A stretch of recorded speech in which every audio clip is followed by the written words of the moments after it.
Good morning. Happy New Year. This will be our first broadcast of 2026. A very interesting one, as most of us woke up to the news that the U.S. has captured the Venezuelan president, Nicolas Maduro, and his wife, along with along with a few airstrikes that targeted what we are kind of getting reports for. Military bases, oil refineries, and some civilian infrastructure was hit last night in an attack by the American government on Venezuelan soil in Caracas, which is the capital. So I have Senator Black with us today, and we're kind of discuss this event and how we see it. So good morning, Senator. Good morning. Let me say, am I on screen now? Okay. Yes, you are. Yeah, this is very, very dramatic news, and I think we knew that there was going to be an attack on Venezuela, and while I never was comfortable with the idea that we were going to overthrow the government of Venezuela through force, and particularly to get embroiled in another endless war. This is probably, in my personal view, and I know you have your thoughts on it, but it seems to me sort of the best possible outcome where first of all, we didn't have any American troops who were killed or injured even, and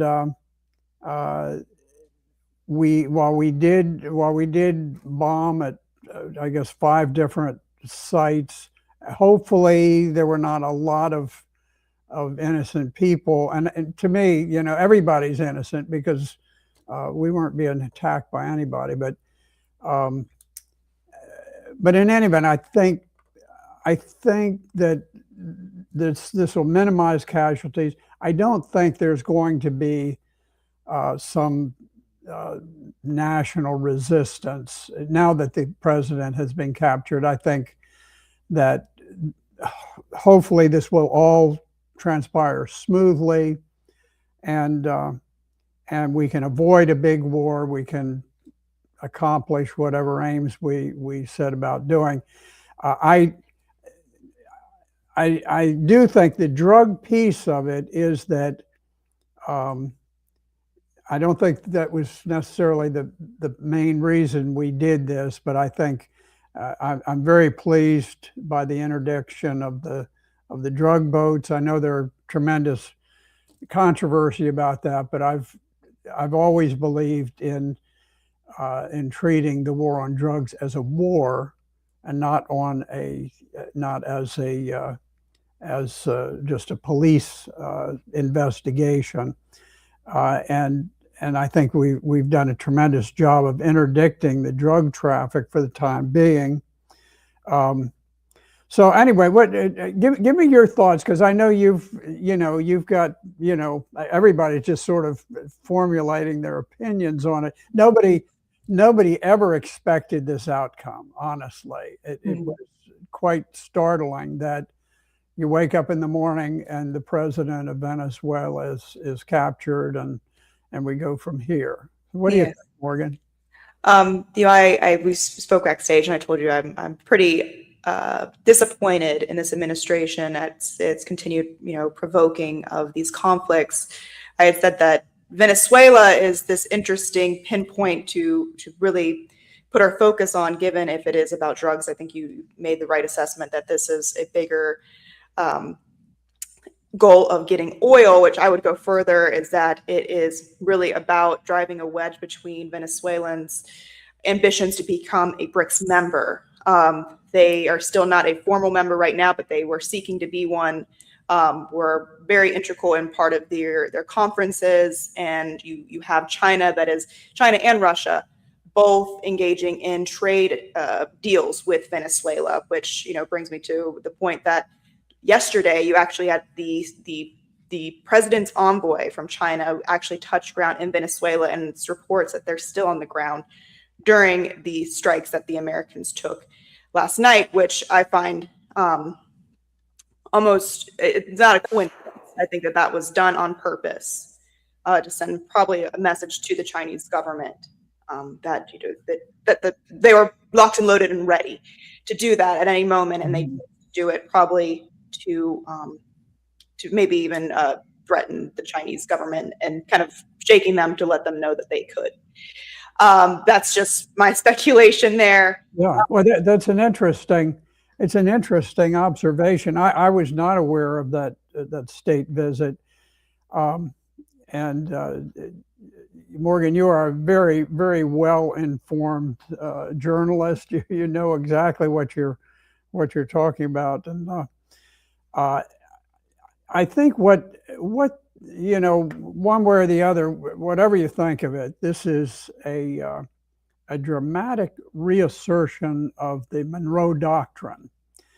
I think it sends a signal, not only in this country, but throughout the world. It sends a signal that the United States will assert its interests in Latin America forcefully, unapologetically, and whatever you think of it, that's the reality. I think it's probably going to send shockwaves overseas, China, Russia, other places, and I think it's going to cause both China and Russia to reassess their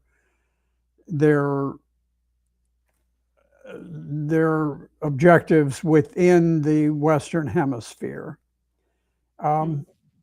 What do you think? What are your thoughts about Cuba? In pertaining to their political survivability after this, the fallout from this, the impact on Cuba. That's the great point. Is during capturing Maduro throughout history, we've seen when we do destabilize a region in the way of, which I know I will rescind. I think the vice president has taken the role of presidency in Venezuela as of right now, but it has the capacity to create this power vacuum where sometimes you have something worse jump in, which I, with kind of like how in Iraq, how we got the adoption of ISIS, through taking out Saddam, which Saddam was not very kind to his citizens, but he also was presenting this crackdown on radical Islam that was not there anymore when he was taken out, and allowed ISIS to rise up and give us a worse kind of terror group.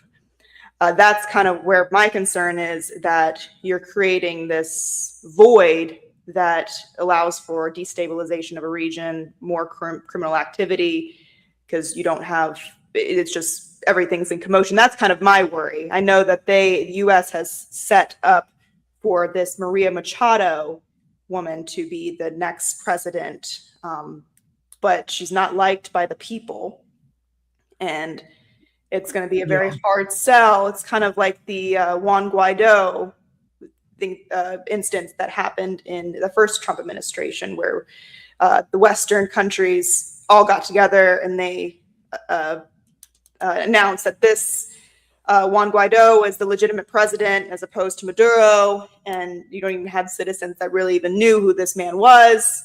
That was a farce, wasn't it? Yes. Juan Guaido had served one term in the legislature. He was elected on a split, and on a three-way split, so he didn't even win a majority in his own home district. Nobody knew who he was, and I'm not sure whether it was Vice President Pence that had something to do, but anyway, the word went out. Okay, swear yourself in as president. So he swore himself in as president. Nobody even swore him in. He just conducted this farcical thing. And when the word went out in Venezuela about Guaido, the major reaction was, who is Juan Guaido? You know, is he from Venezuela? Nobody knew who he was. So now it's interesting when President Trump spoke this morning with Fox News. Um, they asked him about well, is it Maria Machado? Yeah, Maria Corina Machado. She's Okay. the Nobel Peace Prize winner. Yes. Yes, I think in first Trump administration, she had sent a letter to, I believe, the Trump administration as well as the Benjamin Netanyahu in Israel, basically saying that she wanted them to really overthrow the country. And I think that there was this video footage of her recently after getting the Nobel Peace Prize of her boasting, encouraging the American government to do land air strikes, so much so that I think you have Julian Assange, who just put out a lawsuit against the Nobel Peace Prize to basically saying that they were no longer holding their duty of giving the Nobel Peace Prize to true peace candidates, given her statements calling for military action in her country, which I found very interesting. The Nobel Peace Prize has sort of devolved into a way of thanking people for initiating warfare. They gave the Nobel Peace Prize to Barack Obama before he had really done anything. He was elected as president. They gave him a Nobel Peace Prize for being elected, and he went on to be one of the most bloodthirsty presidents in our history. He just spread death and destruction throughout the Middle East, and it continues to reverberate to this day. Yeah. So to me, you know, getting the Nobel Peace Prize is sort of like being indoctrinated into the Nazi Party or something. It's just it's not exactly something that you want to be known for. You'd rather be, you know, people don't even consider that. But anyway, it's clear that she was just somebody who came out of the blue. But it was interesting that President Trump declined to talk about her as the heir apparent. And he said, we're going to have to see, you know, what comes next. I'm glad to hear that, because I think the best thing that we could do at this point is to support someone who has some credibility with the Venezuelan people, someone who is respected. I don't know who that would be. I don't know enough about it, but someone who has ties with Venezuela, who doesn't come in as a total puppet of the United States. Now, clearly, the United States is going to control what Venezuela does for generations. But you would like someone who could also represent the interest of the Venezuelan people, so that there's some responsiveness to the concerns of the people. But it's clear to me this is a classical case of getting involved in controlling the oil markets. I do think that the drug piece is very real, but that's not why we did it. We did it to control the oil. We've wanted to do it for a long time. But Venezuela, though, it's one thing to seize control of the country. It's another thing to govern and direct it, because nations have cultures, they have histories, they have ways of doing things. Venezuela has always been a very restive place. Richard Nixon, who was very astute at foreign affairs, when he was the vice president, he made a visit to Venezuela, and we needed troops to rescue him.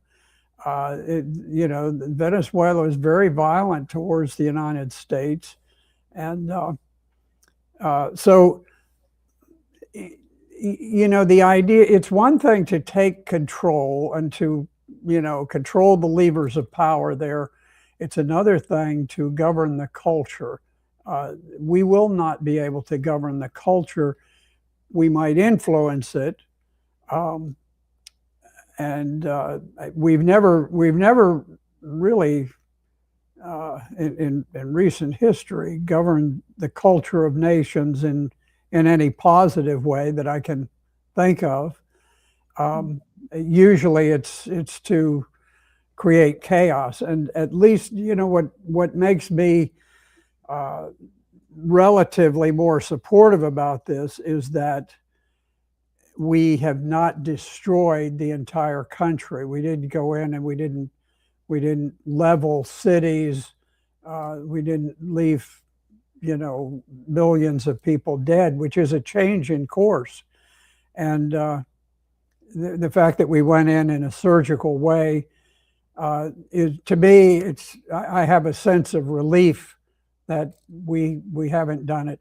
I will say I think Venezuela will not put up any resistance to returning Venezuelans in this immigration situation, where it will make it much easier to deport people. And I suspect, as I think about it, that with Trump's campaign to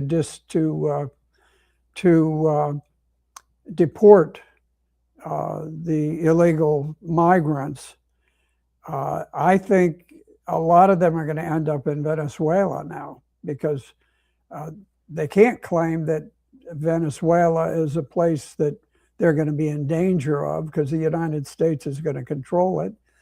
And so I think it's going to certainly smooth out a lot of the deportations, because if we pick up somebody in El Salvador, or who is an El Salvadoran in the United States, and we order him deported, and he says, "Oh, woe is me, I can't go back to El Salvador because they don't like me," we'll say, "Okay, well, you go to Venezuela." What does he say at that point? There's nothing he can tell the judge that's going to be persuasive. So it is going to facilitate the deportation operation. There are all kinds of fallouts from this that you think of as you begin to, put the pieces together. Yeah, and you think you mentioning Cuba is interesting, because I know that Marco Rubio, during his tenure of his political career, that has been a lot of what he has sought to disrupt is Cuba. And I find that very interesting, that's kind of the probably a potential byproduct of what's going to happen with kicking out Maduro.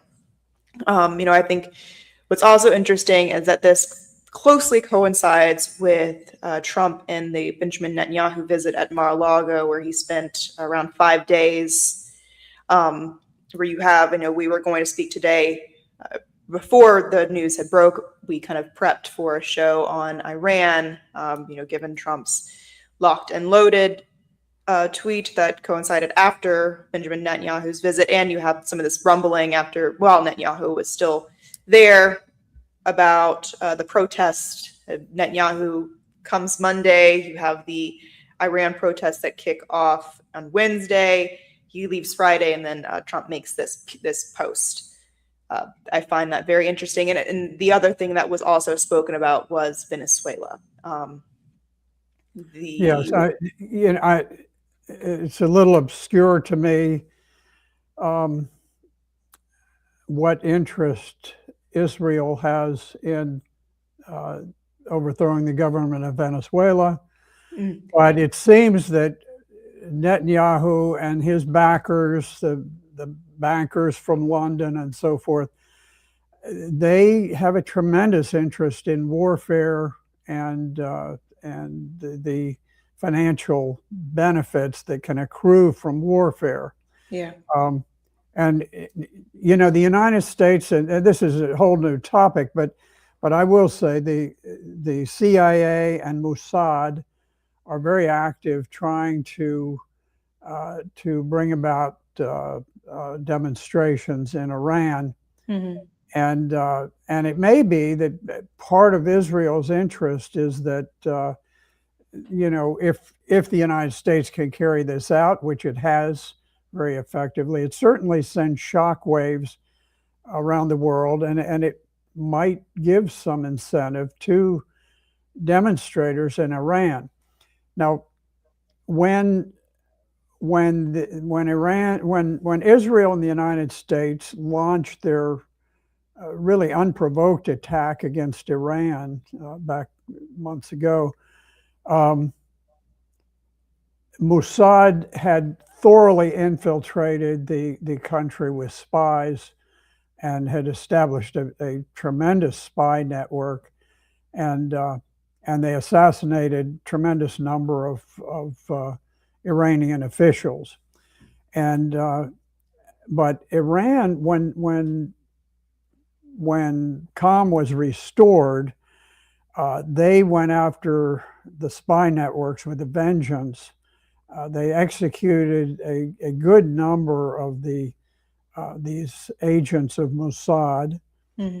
And something that they did also was that they expelled 1.5 million Afghan refugees who had really no loyalty to Iran, but they had fled there, and now they were sort of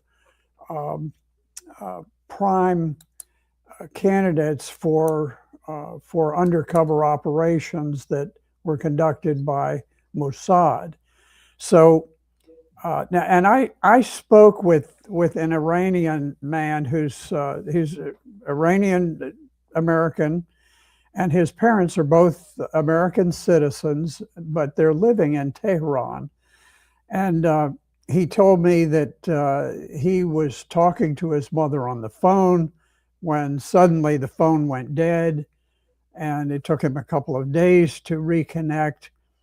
And she told them that what had happened was that as they were talking on the phone, the attack, the American attack hit. Well, I don't know whether it's the American or the Israeli. They were sort of interwoven, and they bombs went off in the building just across from his parents' residence, and the phones went out immediately.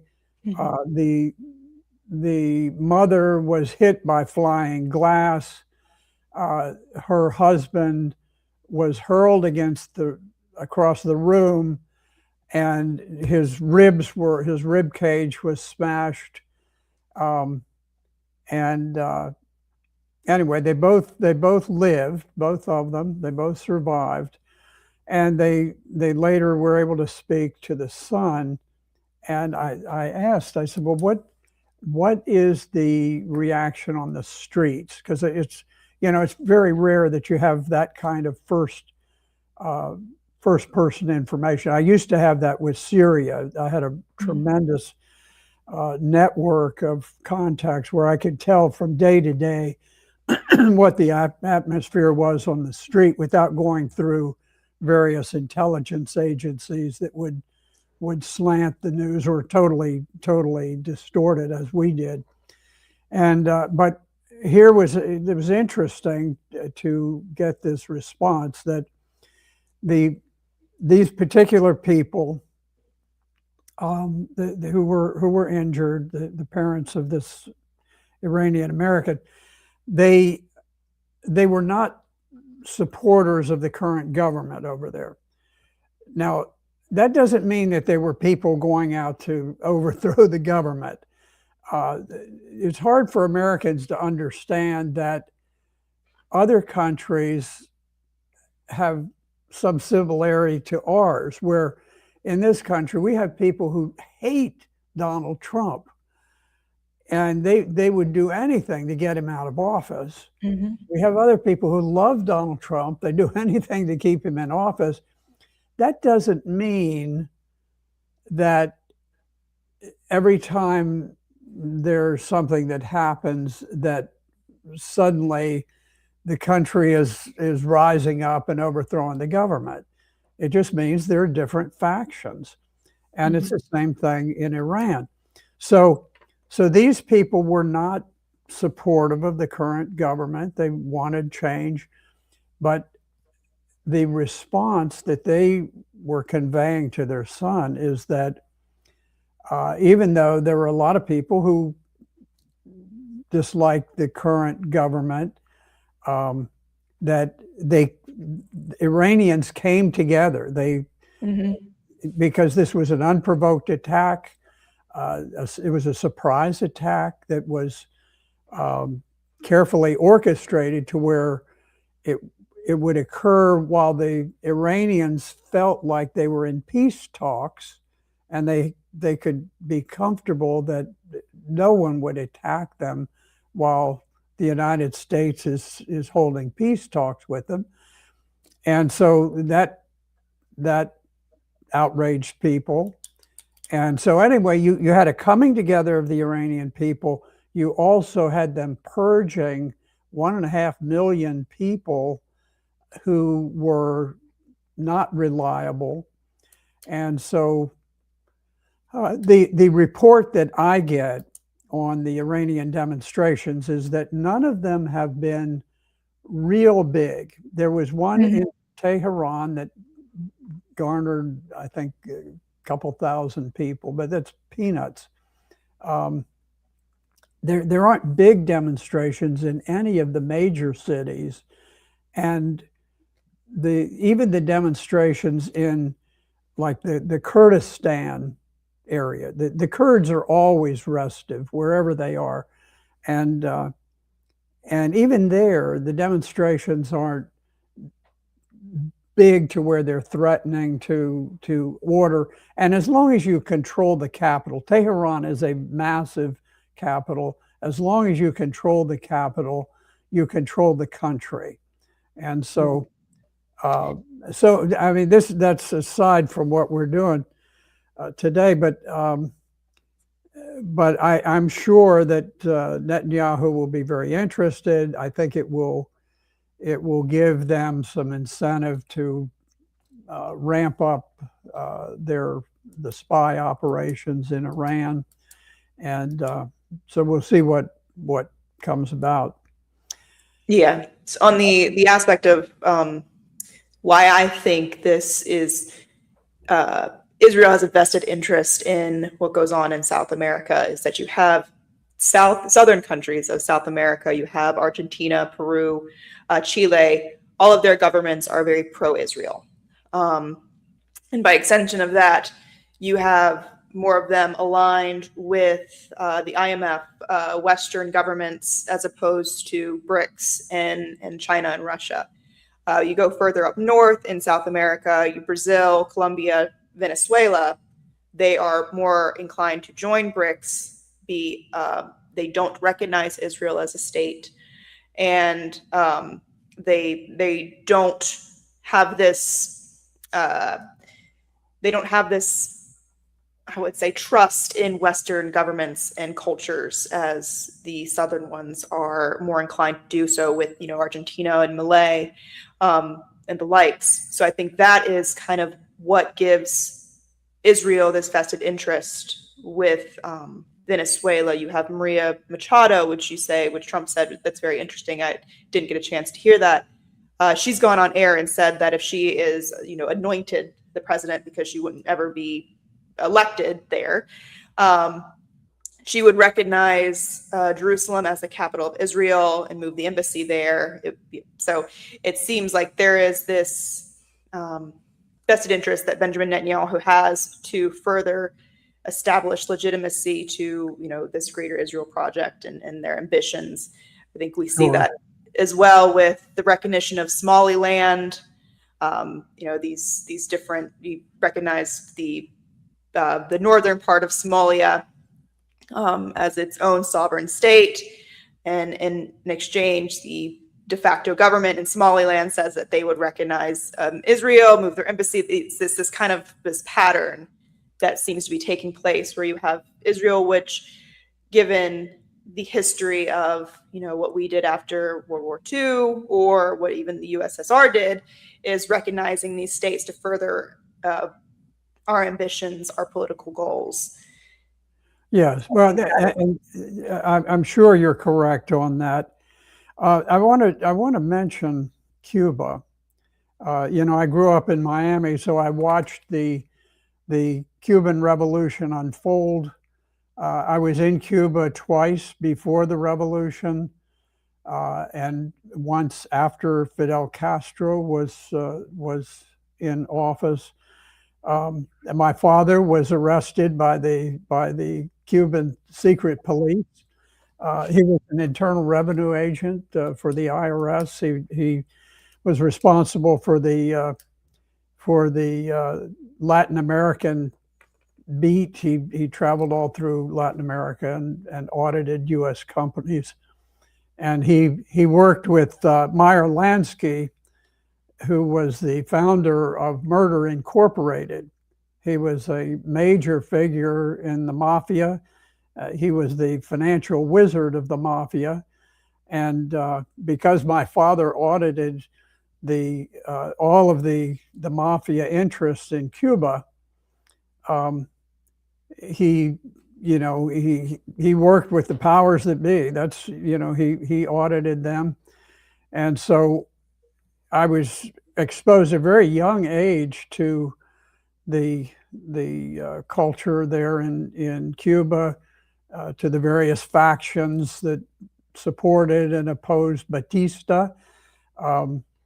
Cuba was a joyous, extremely happy place under Batista, and then he was ousted by Fidel Castro. There was a lot of hope by people that there would be improvement, and it did not work out very well. Now, we never really will know what Cuba might have been, but because of the fact that the Soviet Union at the time put nuclear armed missiles on their territory, we had this tremendous crisis that many people thought risked nuclear war, and that was John F. Kennedy's brightest hour. He had stumbled very badly in some various things that he did, and then he seemed to carry off his negotiations with the Soviet Union very well. He got them to withdraw the missiles. We withdrew our missiles from Turkey, and our nuclear missiles. And but from that time forward, there has always been effectively a sort of a semi-blockade on Cuba, and consequently, their economy has been quite dismal. They have had no new vehicles imported into the country since 1959. So the country today is sort of a relic of the 1950s, where you go there and the cars on the street are 59 Chevys or 57 Fords or whatever, but they're all pre-1959 or 59 and earlier. The buildings have not been maintained, so there's tremendous deterioration, tremendous poverty. Although the one strong thing is there's a tremendous law and order. There's very little violent crime in Cuba. So, but I think that as a practical matter, now that they are cut off from the flow of Venezuelan oil. I don't think we're going to see Russia try to rush in and replace the lost oil, because they're going to accept that we've reasserted the Monroe Doctrine. They are not going to, Russia is certainly not going to provoke us by doing what we've done. In other words, they're not going to come to our borders and try to control things on the other side of the world the way that we have done in Ukraine. So I think it's going to leave Cuba with its last and most vital lifeline imperiled. And the government there really is not active opposition in Cuba, but I think that in very short order that Marco Rubio will be working to orchestrate uprisings in Cuba. And I think it just as a very practical matter, I think the Cuban government will fall. And as a practical matter, the people in Cuba have lived in poverty for generations now, in really abject poverty.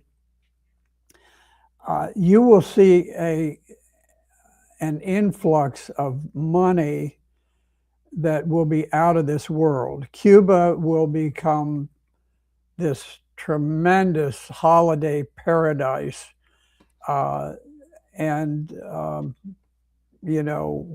Regardless of the rights and wrongs of things, the government, in my estimation, will change in the next two years, and there's this huge economic force out of Miami. The people who moved from Cuba, who took over Miami, made it basically part of the Cuban nation. I mean, in much of Miami, you go into a shop or restaurant and nobody speaks English. It's not that they're bilingual. They've just stopped teaching children to speak English anymore in large parts of Miami, and I've been to Miami every year except when I was in Vietnam. And so I've watched this transformation. And so there's this tremendously powerful economic force out of Miami that will move into Cuba, that will direct everything.